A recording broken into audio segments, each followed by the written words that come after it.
Hola a todos y a todas, bienvenidos a la primera sesión de nuestra Escuela Constituyente Virtual. En esta primera sesión, nuestro tema principal será hablar sobre la Constitución.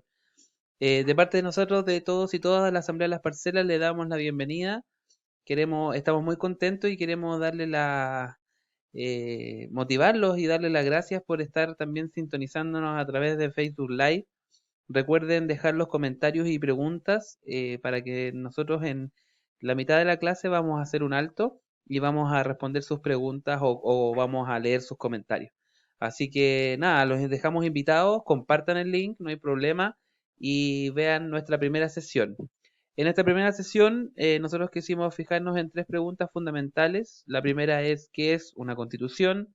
¿Qué significa la soberanía popular? ¿Y qué es el proceso constituyente? Entonces, vamos a sentar las primeras bases sobre el contenido y esperamos que todos y todas nos acompañen en esta primera sesión. Bien, a modo de introducción, nuestra iniciativa nace debido a la contingencia, el constante abuso y desinformación del Estado chileno hacia la sociedad, y creamos entonces esta instancia en donde personas de las diferentes agrupaciones territoriales participen para la educación propia y de sus espacios, levantando demandas colectivas respecto a la Constitución. ¿Cuál es el objetivo de la primera clase? El objetivo es poder comprender qué es una constitución y cuál es la importancia de cambiar la actual Carta Magna. Después del 18 de octubre tuvimos un estallido social, ¿cierto?, que puso en la palestra diferentes temáticas de desigualdad, ¿cierto? Y se levantó el objetivo de hacer una nueva constitución. ¿Cuál es nuestro programa? En el mes de abril vamos a tener 4 sesiones. La primera es la del día de hoy, ¿cierto? Que es una constitución, proceso constituyente y soberanía popular. El próximo miércoles 15 de abril tendremos el tema de la constitución del 80, creación e implicancias de hoy en día. El 22 de abril, acuerdo de la paz, tratados de libre comercio y tratados internacionales. Y el 29 de abril, nueva constitución, orgánicas y mecanismos. Definimos trabajar mes a mes, por lo tanto, la última semana del mes de abril nosotros vamos a presentar el programa de mayo para que nos sigan acompañando, ¿cierto?, por nuestras redes sociales. Bueno, antes de partir, ¿cierto?, tenemos que hacer una historia constitucional de Chile, ¿cierto?, y ver que en nuestro país han existido 3 constituciones solamente, créalo, solamente han sido 3. La primera de ellas fue en 1833, en donde se estructura un Estado fuerte, con un régimen presidencial marcado en armonía con las necesidades de los grupos gobernantes, de la sociedad. ¿Quién es el presidente que promulga esta nueva constitución? Es José Joaquín Prieto.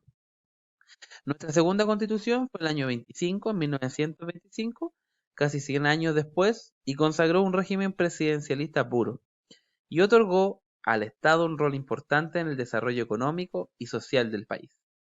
El presidente que promulga esto es el presidente Arturo Alessandri Palma. Y por último, la Constitución del 80, ¿cierto? La famosa, que estamos hoy día en el debate, ¿cierto? Y se estructura en la dictadura cívico-militar. Esta constitución sufrió importantes reformas durante los últimos 25 años, siendo la más importante la de 1989, principalmente la modificación del artículo 5, relativa a los derechos fundamentales, y la eliminación del artículo 8. Esto es cierto en el plebiscito de salida de la entrada a la democracia. El 2005, ¿cierto?, es una gran cantidad de reformas en donde eliminan algunos de los enclaves autoritarios, y el año 2015 que termina con el sistema binominal. Eso con respecto a la historia. 3 constituciones que han marcado las normas, ¿cierto?, en las cuales se rige nuestra sociedad. Pero nos asalta entonces, nosotros como equipo de la Asamblea de las Parcelas, nos asalta la primera interrogante y la más importante, ¿cierto? ¿Qué es una constitución? Y una constitución la palabra constitución deriva del latín cum, con o conjuntamente, y statuare, establecer. O sea, si nos vamos al contenido, ¿cierto?, explícito de la palabra, establecer con, y corresponde a la norma interna más importante de un Estado de Derecho soberano. La Constitución es la norma jurídica, escrita o no, de más alto rango en el ordenamiento jurídico de una sociedad y está destinada a regular los aspectos fundamentales de la vida política. Si citamos cierto a Hess el año 2011, él nos dice lo siguiente de qué es una constitución. Es un orden jurídico fundamental de la comunidad. La constitución fija los principios rectores con arreglo a los cuales se debe formar la unidad política y deben asumir las tareas del Estado. Contiene los procedimientos para resolver los conflictos en el interior de la comunidad. Regula la organización y el procedimiento de formación de la unidad política y la actuación estatal. Crea las bases y determina los principios del orden jurídico en su conjunto. Entonces, en resumidas cuentas, ¿qué es una constitución? Es una estructura la política del Estado y su funcionamiento. Estructura los órganos de poder y sus atribuciones, o sea, qué es lo que tiene que hacer los diferentes órganos de poder, los ministros, los subsecretarios, las intendencias. Establece los derechos y garantías de las personas, de nosotros, los ciudadanos, ¿cierto? Los chilenos y chilenas. Y establece los procedimientos para reformas constitucionales. ¿Ya? Ahora, nuestro segundo tema, ¿cierto? Es qué es la soberanía popular y vamos a dar cuenta que está muy conectada con lo que significa una constitución. Y fíjense que según la RAE, la soberanía es el poder supremo e ilimitado atribuido al pueblo para establecer su constitución y adoptar las decisiones políticas fundamentales tanto en el ámbito interno como internacional. Entonces, el pueblo es soberano y el cambio constitucional radica en el pueblo. ¿Qué frase más importante, cierto? O sea, nosotros podemos ejercer la soberanía. ¿Por qué? Porque el pueblo en su conjunto, cuando quiere un cambio, ¿cierto? Ejerce su soberanía. En este caso, desde el 18 de octubre, están pidiendo cambios constitucionales, ¿cierto? Porque nosotros lo que queremos cambiar es la base de nuestra economía, de nuestra política, de nuestras relaciones sociales, la base de la educación, la base de la salud, la base de la AFP. Por lo tanto, entonces, la soberanía, ¿cierto? La ejerce el pueblo. Ahora, según Andreas Calivas, el año 2005, él nos explica que la soberanía popular es la voz del que tiene la última palabra. Ahora, según también Tomasic y George Lawson, ¿cierto? Es la capacidad de modelar la identidad de una comunidad política. Genera entonces las reglas de la política ordinaria. Entonces, Calivas expresa que la comunidad tiene la facultad constituyente en forma inminente. No deriva del derecho natural o de la voluntad divina. Un nuevo orden constitucional debe ser creado por todos a quienes quedaron sujetos a él, y por tanto, solo es válida la Constitución que cumple con los requisitos normativos de participación e inclusión, ¿cierto? Entonces, cuando hay un orden constitucional que no es creado por quienes quedaron sujetos a él, tenemos este problema de validez, ¿cierto? No hay legitimidad en una constitución que no fue hecha por las mismas personas que van a estar sujetas a estas normas. Y por último tenemos el proceso constituyente, que es el proceso en el que estamos, ¿cierto? Es un periodo de transformación. Nosotros queremos transformar la sociedad, queremos otro país, queremos sentirnos en otro país, sentir que ya no tenemos dignidad, que es lo que siempre, ¿cierto?, se ha plasmado en las protestas desde el 18 de octubre. Cambio de valores y principios. Claro, queremos ser normados por otro tipo de valores, otros principios. Acompañar a la naturaleza, acompañar, tener el valor o tener los principios feministas, ¿cierto? Existen una gran cantidad, ¿cierto?, de demandas que están relacionadas con esto, con los valores y los principios. Percepciones mayoritarias de una sociedad, o sea, tiene la totalidad de lo que está diciendo el pueblo. Y eso es lo que tiene que mandar el proceso constituyente. La reinterpretación de la Carta Fundamental, ¿cierto? Este cambio de constitución. ¿Qué más sería el proceso constituyente? Le pertenece al pueblo, el pueblo es el que decide, ¿cierto? En la actual legislación chilena se inicia el proceso el 25 de octubre, que sería cuando nosotros vamos a tener el plebiscito de entrada a esta nueva constitución. Pero nosotros como Asamblea Territorial y todo lo que hemos trabajado, y todas los que hemos trabajado desde el 18 de octubre, sabemos que las asambleas territoriales y todas las organizaciones de base ya iniciaron el proceso. Ya hay un periodo de transformación, ya hay discusiones y ya hay documentos. Bueno, vamos a pedirle a Matías que nos pueda complementar esta información de todos los temas que hemos hablado y esclarecer a lo mejor un poco más qué es lo que es un proceso constituyente. Hola, ¿qué tal? ¿Se escucha bien? Perfecto, Mati. Espero que se esté escuchando. Súper, Mati, súper. Ya, perfecto. Bueno, voy a tratar de en 15 minutos poder complementar lo que nuestros amigos ya han introducido de manera tan buena. Y al igual como partió el amigo al inicio, retomando un poco el origen de esta cuestión, ¿no? Porque si partimos por lo que está ocurriendo ahora en Chile, nos vamos a enredar, porque son realmente las ramas del árbol. Y la raíz del asunto viene de un poquito más atrás.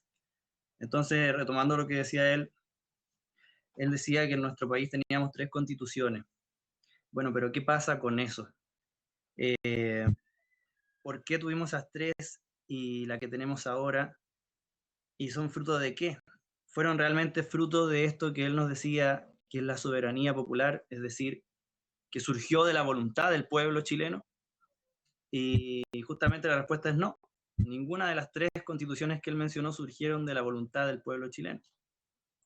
Haciendo un poco de memoria, nosotros tuvimos casi 300 años de colonia española, es decir, éramos súbditos, o la mayoría de nuestro pueblo realmente esclavos de un rey que quedaba a 12.000 kilómetros de distancia, que quizás jamás lo iban a conocer, pero tenían que obedecer sus directrices, arriesgando su vida si es que no lo hacían.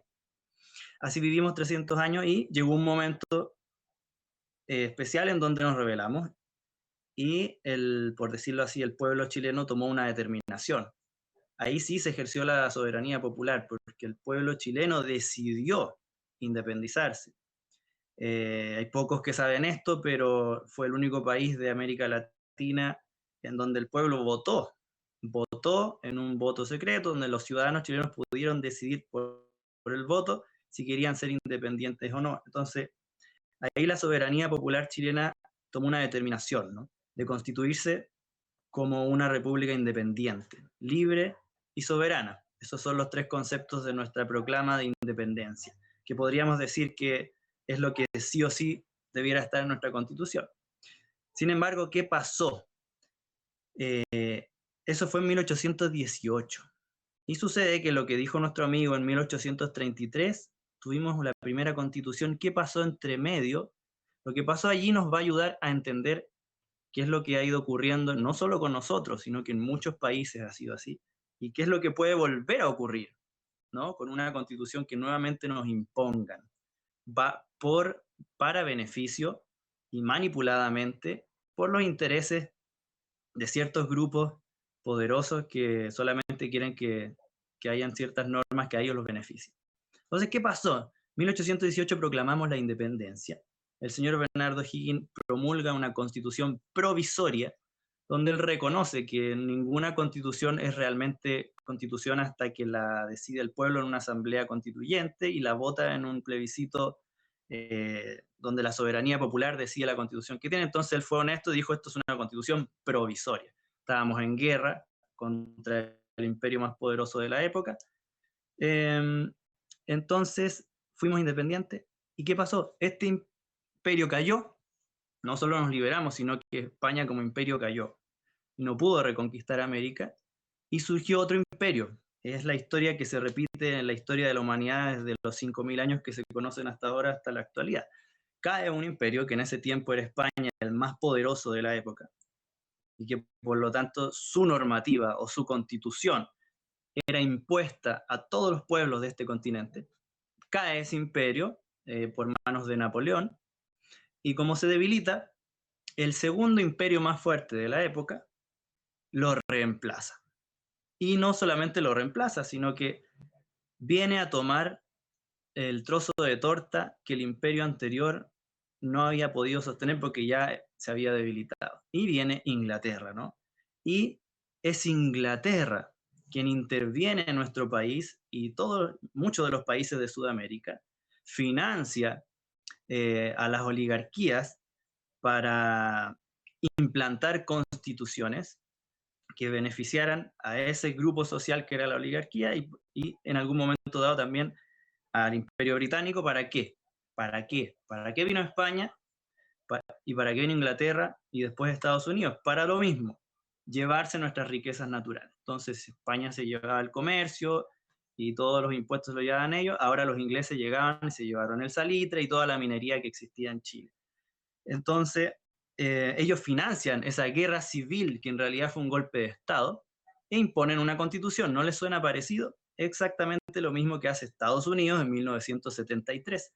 Financia un golpe de Estado e impone una constitución hecha por ellos, ¿no? Jaime Guzmán y todos ellos son grandes intelectuales negativos que ayudan a redactarla, pero la política dura de esa constitución viene en las directrices directamente del Pentágono y directamente de la Casa Blanca, ¿no? A través del embajador que estaba acá en Chile. Lo mismo ocurre en 1833 con el Imperio Británico y lo mismo ocurre después con Estados Unidos. Entonces cae después Inglaterra y surge Estados Unidos después de las guerras mundiales como la máxima potencia y ocurre lo mismo. Estados Unidos reemplaza a Inglaterra como el imperio mundial y viene a tomarnos a nosotros como nos merienda, ¿no? Nos vienen aquí como que somos un bocadillo de su tablero de ajedrez.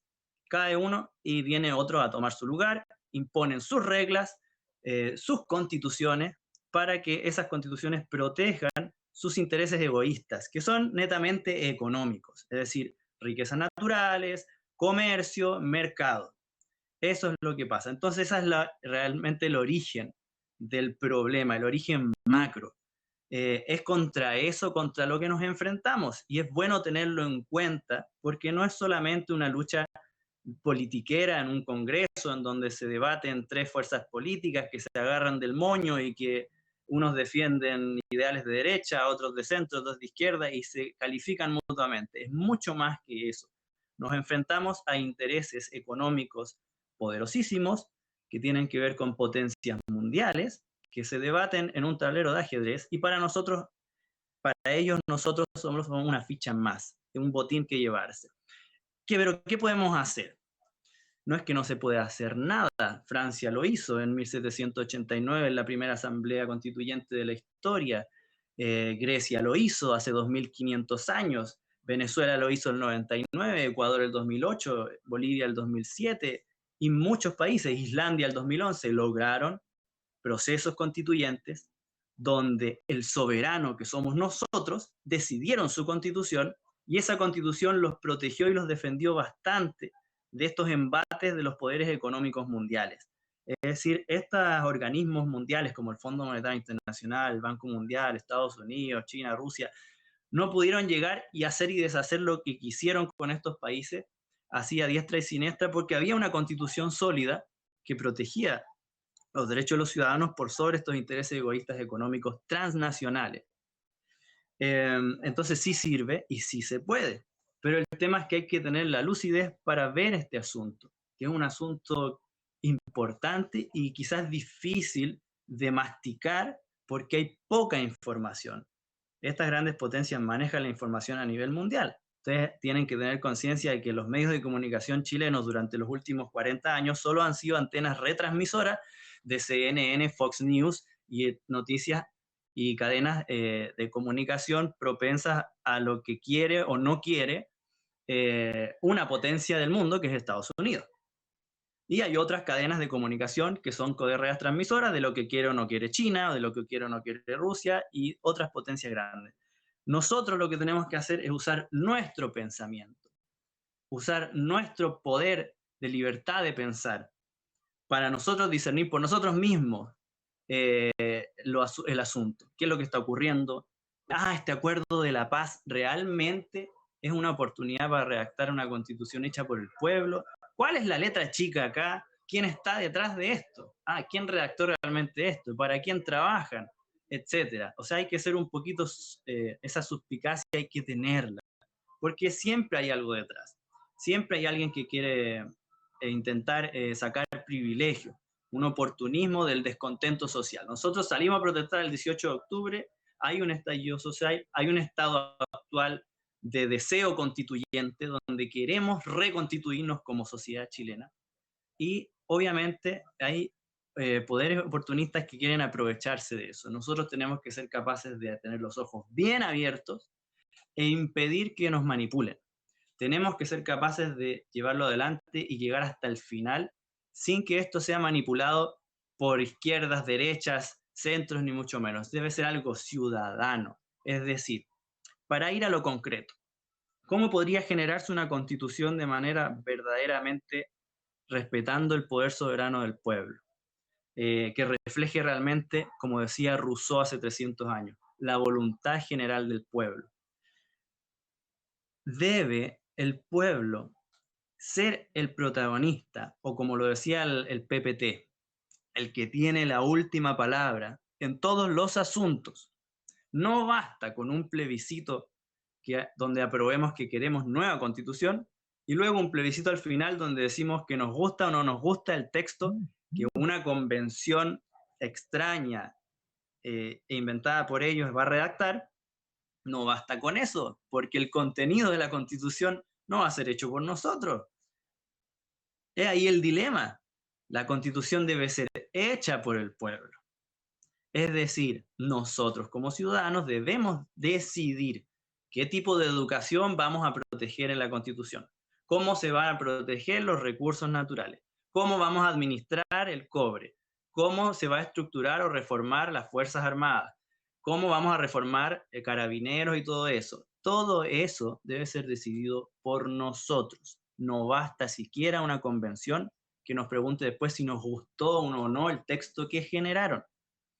Esa es la gran diferencia. Entonces ustedes ahora ya tienen, y para cerrar, los conceptos básicos que dieron en el PPT, este barrio histórico, para ustedes discernir, las dos alternativas que vamos a tener en el plebiscito de abril, ¿permiten o no permiten que la voluntad soberana del pueblo, es decir, nosotros, decida realmente lo que va a tener la Constitución?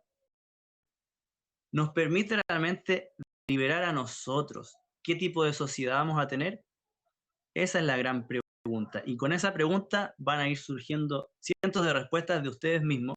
Y yo los invito a que esta pregunta se la lleven a cada asamblea. Y a partir de eso vamos a ir dándonos cuenta de que poco realmente se puede esperar de una convención constitucional que está ya determinada en un rayado de cancha para que sea simplemente un reflejo del Congreso actual. Eso es quizás para la tercera, tengo entendido, la tercera sesión que van a tener ustedes en este tipo de conversatorio, donde se va a profundizar más finamente en estos dos mecanismos que plantea el Acuerdo por la Paz. Por el momento, eso. Entrego el micrófono, espero que haya podido aportar un poquito a la conversación. Matías. ¿Sí? Ya, perfecto. Mira, estamos en la sección de las preguntas de redes sociales. En realidad no hay preguntas per se, pero sí hay datos interesantes que personas opinaron. Como por ejemplo, va de Cristóbal Salinas Rodríguez, que dice que igual en esa época, cuando se estaban refiriendo a 1925, era la época de los ensayos constitucionales. También comenta que en 1925 también Cristóbal surgió en un contexto problemático, que en el 24 hubo el ruido de sables. Sí, es interesante analizarlo. ¿Ok? Y también Carolina Lainez comenta que el intento de 1928, un avance a la democracia, existió en ese entonces donde los analfabetos también tenían derecho a voto. Sí, ese es 1828.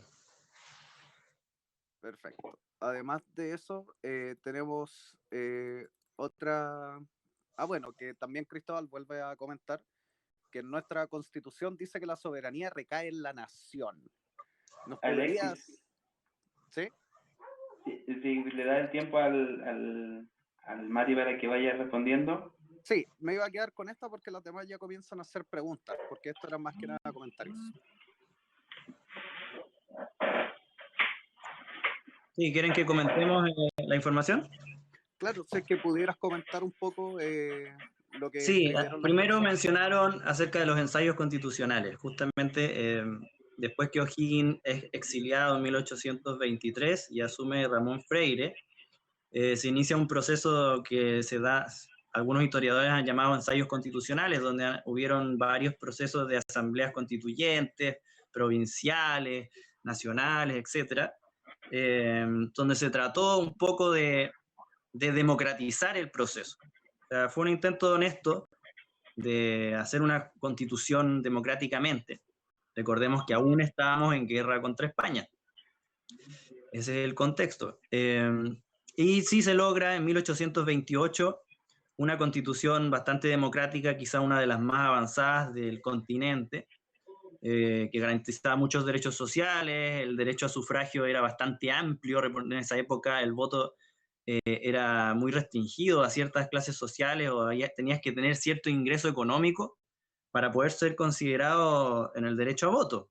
Sin embargo, en 1828 tenemos una constitución que amplía eso mucho más y claro, ahí ya el Estado chileno se empezaba a configurar como un Estado bastante democrático, con bastantes derechos sociales, y ya venía este imperio que quería imponer sus cosas, que era Inglaterra, y había una casta, una clase social oligárquica que eran los dueños de la tierra, los dueños de los fundos, los terratenientes, que no querían democratizar Chile, sino que simplemente querían reemplazar a los antiguos españoles y ser ahora ellos los dueños de Chile. Entonces ellos en alianza con estos imperios extranjeros hacen esta guerra civil o golpe de Estado para frenar este proceso democratizador en Chile. Entonces sí alcanzamos a tener una constitución muy de avanzada en 1828, pero inmediatamente, pues, meses después es cortada, ¿no? Dura muy poco por este golpe de Estado y que se impone finalmente la constitución de Diego Portales para beneficio de la oligarquía y del Imperio Británico. También comenta la otra chica el proceso de 1925, y ese es interesante porque es similar a lo que está ocurriendo ahora. Teníamos nosotros un estado parlamentario, es decir, que el poder estaba mucho en el parlamento y poco en el presidente, y habíamos caído como un estado de letargo en donde ninguna ley social o de apoyo al pueblo era aprobada. La oligarquía, nuevamente, los dueños de la minería y de las tierras, etcétera, estaban enquistados ahí y no permitían simplemente que se aprobara nada. Pasaban las décadas y la situación social empeoraba, el hambre empeoraba, la situación de los mineros, etcétera. Era muy crítica. Junto con eso, en esa época empieza a organizarse el pueblo, empiezan a haber los primeros sindicatos, etcétera, los obreros empiezan a organizarse. Ya no es este pueblo analfabeto de la época de la colonia, en donde solamente la aristocracia con dinero podía tomar la decisión de enfrentarse a España, sino que ahora ya el pueblo estaba organizado, tenía la información, era más culto, y se enfrenta a este status quo y exigen un proceso constituyente. Es decir, que se acabe la constitución de Diego Portales, que ya llevaba como 100 años. Y en eso se les unen militares, que es lo que hoy no ha ocurrido aún, es difícil que ocurra, pero en ese tiempo sí, porque los militares estaban dentro de la situación precaria del pueblo, también les faltaba plata para comer. Entonces, uno de los sucesos icónicos es este llamado ruido de sables. Entonces, un grupo de militares de rango medio organiza esta protesta en el Congreso y hacen sonar sus sables en una sesión, y esto hace que el Congreso le dé miedo y apruebe todas esas leyes en beneficio social que no habían querido aprobar en décadas. Eso se llamó el ruido de sables. Pero junto con eso desembocó en un golpe de Estado, en donde los militares tomaron el poder, estos militares democráticos, y su objetivo era, y hay una proclama, pueden buscarla en Google, la proclama del 24, donde estos militares dicen: tranquilos, nosotros hemos simplemente tomado el poder con el único objetivo de que se convoque a una asamblea constituyente donde el pueblo por fin decida qué constitución quiere, en reemplazo de la constitución de 1833 que nos tiene en esta situación crítica. Sin embargo, al final no se logra la constituyente, el presidente, que era Arturo Lozandi Palma, la promete, vuelve al poder bajo invitación de estos militares, y una vez en el poder no cumple su promesa, no convoca a la Asamblea Constituyente, sino que hace una comisión, ¿no? Un grupo de expertos chiquitito, de confianza de él, que redactan la Constitución. Pese a todo eso, a ese engaño constituyente, ya que la Constitución no fue redactada por el pueblo, pese a eso, debido a la presión social que era tan grande como el 18 de octubre, se vieron en la obligación de incluir en la nueva Constitución del 25 grandes avances democráticos. Es decir, el pueblo, pese a que no tuvo una asamblea constituyente democrática, logró imponer por presión los cambios sociales y políticos que se exigían, los más importantes. Eso permitió que en los años 50, 60, 70 se avanzara tanto y se llegara a nacionalizar el cobre, por ejemplo. Viene desde ahí. Todo está unido y ligado. O sea, no existiría la reforma agraria de Frei ni la nacionalización del cobre de Salvador Allende sin este proceso de 1924-1925 que tiene su origen en la demanda por un proceso constituyente democrático. Bueno, interesante, es complejo tratar de ser sintético en este tema porque uno comienza a hilar y tiene bastante conexión los temas. Ahora vamos con las últimas dos preguntas que dejaron, vamos a cerrar la ronda de preguntas para también poder terminar esta sesión. La primera pregunta es de Vicente Sandino. Dice, ¿puedo cambiar el sistema económico con una constitución y cómo sería? Bueno, podemos partir analizando el sistema económico actual. La Constitución actual tiene su objetivo primigenio, o sea, el objetivo principal de la Constitución nuestra, que se impone en octubre de 1980, se promulga, el objetivo es justamente implantar en Chile un modelo económico. Por lo tanto, sí puedes implantar, cambiar o transformar el sistema económico de un país mediante una constitución. Así se hizo en 1980 y implantaron el sistema actual, en donde se establece esta protección absoluta de los privilegios económicos, especialmente de los grandes monopolios y de los poderes económicos transnacionales, que pueden venir aquí a Chile, saquear nuestras riquezas naturales y comprar todo, hasta nuestros derechos a la educación, y venderlo como si fuera una mercancía, ¿no? Eso está en la Constitución. Pero no solo está eso, sino que la Constitución a la vez prohíbe o impide, mediante muchos obstáculos, que, por ejemplo, el Estado pueda poner una empresa de cualquier cosa y competir de igual a igual con una empresa privada. También está prohibido ahí. Entonces, esas reglas están en la Constitución. Cuando nos dicen actualmente en esas campañas del rechazo, no, es que cambiar la Constitución no sirve de nada, tenemos que cambiar las cosas ahora, las pensiones, la educación y todo eso, es una falacia. Los principios fundamentales de cada uno de nuestros derechos, sea educación, salud, medio ambiente, pensiones, etcétera, seguro social, etcétera, todo está amarrado en la Constitución. Y si tú deseas hacer un cambio en alguno de esos temas, chocas con la Constitución, viene el Tribunal Constitucional y te dice, eso que usted quiere hacer es inconstitucional. Es decir, si usted, señor ciudadano que está escuchando esta conversación, yo y cualquiera de nosotros, llega a ser presidente algún día y quiere hacer todos estos cambios, va a venir el Tribunal Constitucional y le va a decir, usted no puede porque es inconstitucional. O sea, usted quiere que la gente saque sus pensiones, no, es inconstitucional. Usted quiere que el Estado privilegie y fortalezca la educación pública, al menos con sus recursos, no se puede porque es inconstitucional, etcétera, etcétera, etcétera. Importante lo último que comentabas del Tribunal Constitucional, o sea, bueno, por lo menos las charlas que he asistido en donde tú has estado, que claro, los países tienen este Tribunal Constitucional, pero depende mucho de la Constitución, que ese es el tema de la próxima sesión que tendríamos. Y por ahora nos queda la última pregunta, que es nuevamente de Cristóbal Salinas, que dice que en nuestra Constitución no existe un capítulo que nos diga cómo cambiar esta. ¿Cómo se daría el cambio de constitución de una forma práctica y burocrática? Porque nuestra constitución solo nos habla de cómo reformarla. Excelente pregunta, y eso nos lleva a una fecha en especial, anótenla, 30 de julio de 1989, donde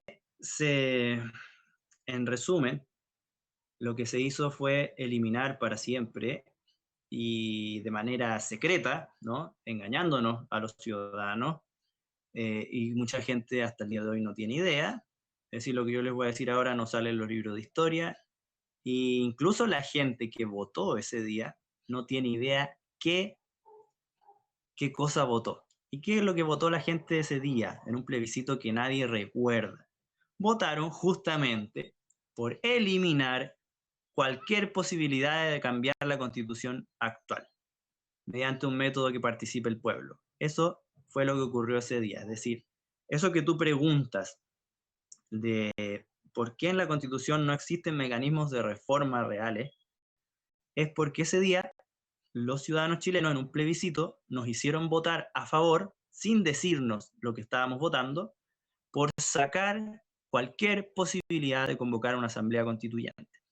Nos hicieron sacar el derecho a plebiscito que estaba en la constitución original de 1980, es decir, la constitución de Pinochet era más democrática que la que se aplicó de Elwin en adelante. Sí, porque permitía el plebiscito por mayoría simple que permitía convocar a una asamblea constituyente.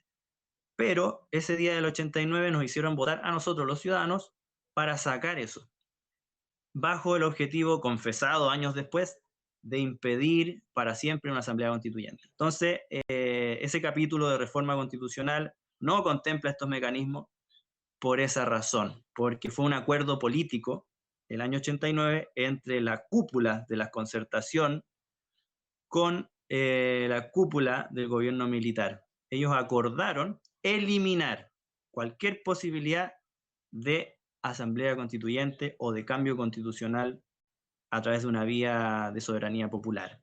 Fue un acuerdo secreto que después salió a la luz y que es la causa por la cual ahora nuestra Constitución no lo contempla y no lo permite.